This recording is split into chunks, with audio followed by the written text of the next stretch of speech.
la gestió de l'aigua té un component a darrere que a l'usuari li costa d'entendre, no? Que és el concepte tributari o impositiu, no? Perquè òbviament a través de l'aigua es poden fer moltes coses i de fet és un producte que econòmicament és molt llaminer. Però és veritat que per poder garantir que aquesta aigua ens arriba en condicions, ens arriba en qualitat, arriba a tot arreu, i que per fer-la arribar a tot arreu en condicions i amb garanties i amb equilibri territorial calen inversions a darrere, doncs clar, això d'algun lloc ha de sortir. Ens ha fet veure coses que abans existien, que ja s'estaven treballant i que ara d'alguna manera és com si ens ho haguessin posat en una pantalla tridimensional i ho haguessin vist tots i haguessin dit, hosti, és veritat, necessitàvem ser un país digitalitzat, necessitàvem parlar de talent, necessitàvem parlar de coneixement.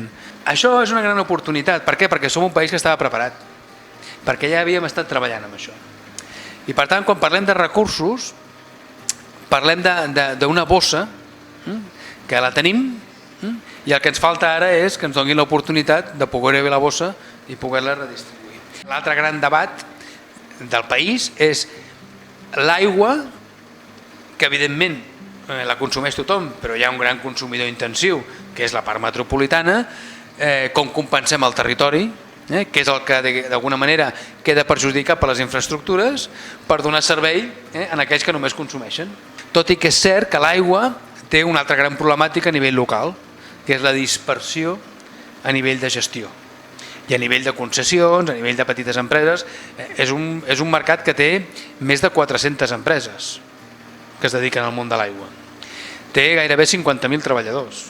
És un sector pioner en innovació i té un camí molt gran per desenvolupar en quant a millora amb els sistemes de gestió, amb els sistemes de captació, amb els sistemes d'informació. Qualsevol bé natural té un cost i fer-lo garantit, fer-lo equilibrat i fer-lo arribar a tothom val diners.